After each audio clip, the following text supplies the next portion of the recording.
안녕하세요. 성경플러스입니다. 오늘은 세 번째 나팔 환상에 관한 이야기를 나누어 보겠습니다. 요한계시록 8장 10절 셋째 천사가 나팔을 부니 횃불같이 타는 큰 별이 하늘에서 떨어져 강들의 3분의 1과 여러 샘물에 떨어지니 이 별 이름은 쓴쑥이라. 물의 3분의 1이 쓴쑥이 되매 그 물이 쓴 물이 되므로 많은 사람이 죽더라. 셋째 나팔 환상은 우상 숭배에 관한 심판을 상징하고 있습니다. 우상 숭배가 얼마나 사람들의 생명을 위협하는지를 잘 보여주고 있는 말씀입니다.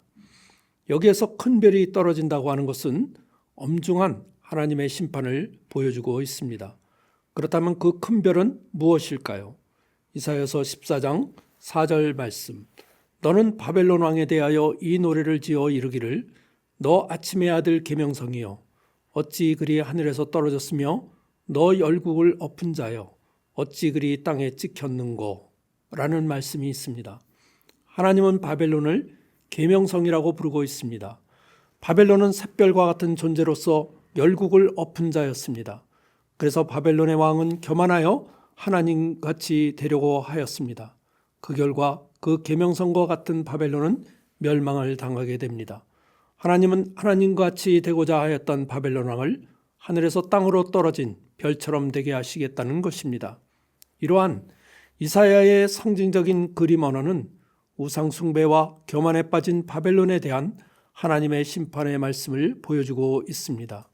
그렇다면 사도 요한 당시의 큰 별은 어느 나라를 상징하는 것일까요? 그것은 바로 로마 제국입니다. 로마 제국은 전 세계를 제패하고 떠오르는 큰 별과 같은 나라였습니다. 그러나 그 큰 별도 횃불같이 타버릴 것이라고 말씀합니다. 그렇다면 쓴쑥은 무엇을 상징하는 것일까요? 쓴쑥은 구약성경에서 고통과 심판을 상징하는 말입니다. 예레미야 9장 15절 말씀. 그러므로 만군의 여호와 이스라엘의 하나님께서 이와 같이 말씀하시니라. 보라, 내가 그들 곧 이 백성에게 쑥을 먹이며 독한 물을 마시게 하고 그들과 그들의 조상이 알지 못하던 여러 나라 가운데에 그들을 흩어버리고 진멸되기까지 그 뒤로 칼을 보내리라 하셨느니라. 예레미야 선지자 당시 이스라엘 백성들은 바알 신을 따르며 우상을 섬기었습니다. 그 결과 예루살렘은 멸망을 당하고 결국 바벨론의 포로로 잡혀가게 될 것입니다. 그들은 우상 숭배로 인하여 괴로움과 슬픔을 당하게 될 것입니다. 그러므로 우상 숭배는 영혼을 황폐하게 할 뿐만 아니라 물리적이고 정신적인 파멸을 가져오게 하는 길임을 경고하고 있는 것입니다. 마찬가지로 사도 요한 당시의 로마 제국도 우상 숭배에 빠진 나라였습니다.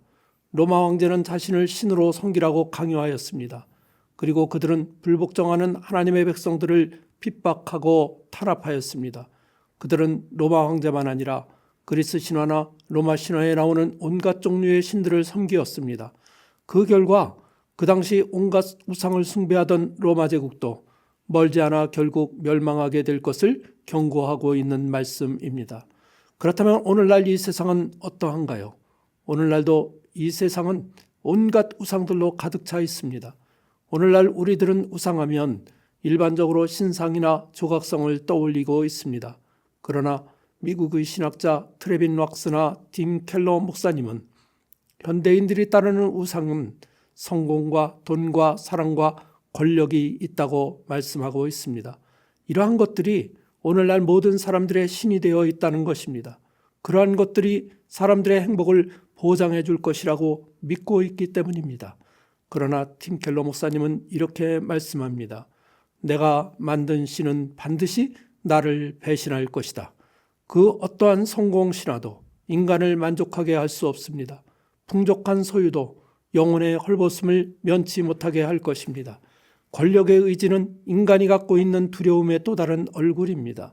인간은 사랑에 속고 속이다가 사랑의 노예가 되어 갑니다. 그러므로 이러한 모든 것들은 오늘날 우리들이 섬기는 가짜 신들이라는 것입니다. 이러한 가짜 신들은 결코 우리들에게 궁극적인 행복을 가져다 주지 못할 것입니다. 그렇다면 왜 우리들은 이러한 우상에 빠지게 되는 것일까요? 그것은 바로 우리의 탐심과 불안 때문입니다. 사람들은 오늘도 성공과 부를 얻기 위해 끊임없이 달려가고 있습니다. 그것들이 행복을 보장해 줄 것이라고 믿기 때문입니다. 그러나 탐욕에 기반한 성공과 재물은 우리를 만족해 할 수가 없습니다. 탐욕이 주도하는 삶은 결국 쓴 쑥처럼 쓰디쓴 결과를 우리들에게 가져오게 될 것입니다. 탐심은 우상 숭배의 기초가 되며 우리의 마음을 병들게 하고 우리 영혼의 본질적인 만족을 빼앗아 가게 될 것입니다. 그렇다면 우리들은 왜 우상에 빠지게 되는 것일까요? 그 이유는 끊임없이 무엇인가를 소유하고자 하는 욕망 때문입니다. 사도행전 8장에 보면 마술사 시몬의 이야기가 나옵니다. 마술사 시몬은 어느 날 사도들이 사람들에게 안수하는 것을 봅니다. 사도들이 안수를 하자 성령의 역사가 나타났습니다. 방언을 하고 병자가 치유를 받고 귀신이 쫓겨납니다. 그러한 모습을 보고 있던 마술사 시몬의 마음에 탐욕이 생겼습니다. 그래서 돈을 싸들고 사도들에게 나옵니다. 돈을 드릴 테니 자신에게도 그러한 권능을 달라고 말합니다. 마술사 시몬은 성령을 돈으로 살 수 있다고 생각을 하였던 것입니다. 그래서 성령의 권능을 받아 더 많은 돈을 벌려고 하였던 것입니다. 그 말을 들은 베드로가 그를 책망합니다. 내가 하나님의 선물을 돈 주고 살 줄로 생각하였느냐?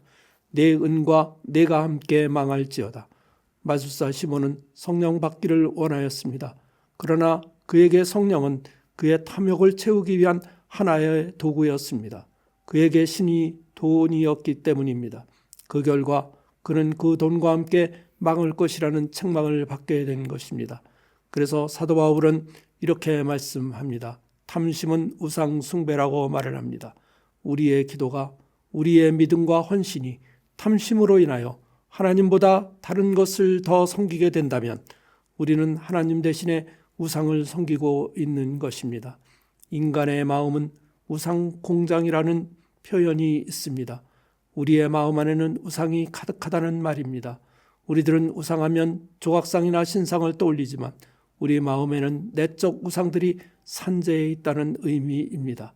이 세상에서의 성공, 사랑, 돈, 권력, 평생 소원, 심지어 종교까지도 무엇이든지 우리의 우상이 될 수가 있습니다. 그러므로 우리들은 우리 안에 있는 이러한 우상들을 몰아내어야 합니다. 그리고 우리의 마음을 하나님의 말씀으로 채워야 합니다. 그렇지 아니하면 또 다른 우상이 계속하여 우리의 마음을 차지하게 될 것이기 때문입니다. 누가복음 11장에 보면 예수님께서 벙어리 귀신을 쫓아내는 장면이 나옵니다. 벙어리 귀신이 나가자 그 사람은 말을 하게 되고 정상적인 사람이 되었습니다. 그런데 더러운 귀신이 쉴 곳을 찾지 못하여 나중에 그에게로 다시 돌아옵니다. 그런데 귀신이 먼저 있던 자기 집에 돌아와 보니 그 집이 깨끗이 청소가 되고 수리가 되어 있었습니다. 그러자 그 사람에게서 나갔던 귀신은 자기보다 더 악한 귀신 7을 데리고 그 안으로 다시 들어갑니다. 그 결과 그 사람의 형편이 그 전보다 더 심하게 되었다는 말씀입니다. 그렇다면 왜 이런 일이 벌어지게 된 것일까요? 그의 마음 안에 새로운 주인이 없었기 때문입니다.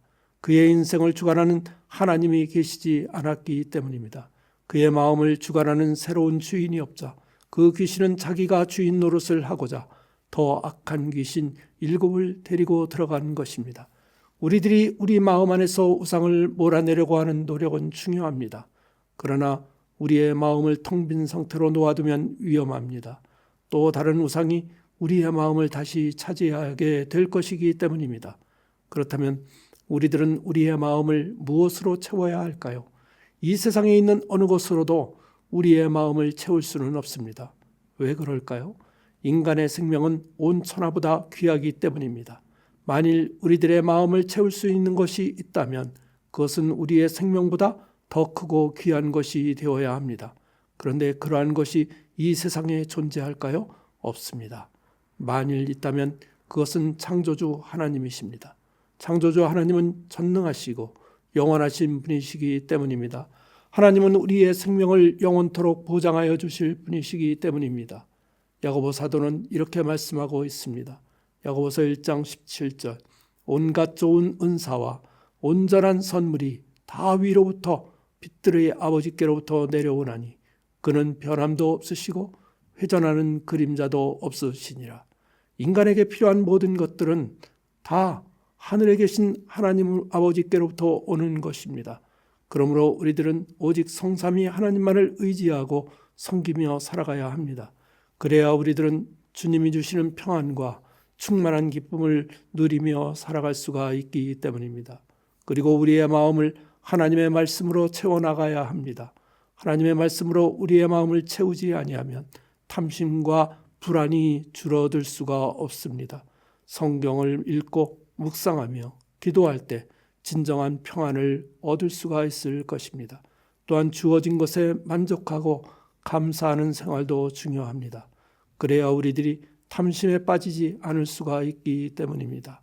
우리 모두 오직 우리의 생사화복을 주관하시는 창조주 하나님만을 사랑하고 섬기며 일평생 하늘의 복과 은사를 누리며 살아가시는 모든 성도님들이 되시기를 간절히 기도합니다. 아멘.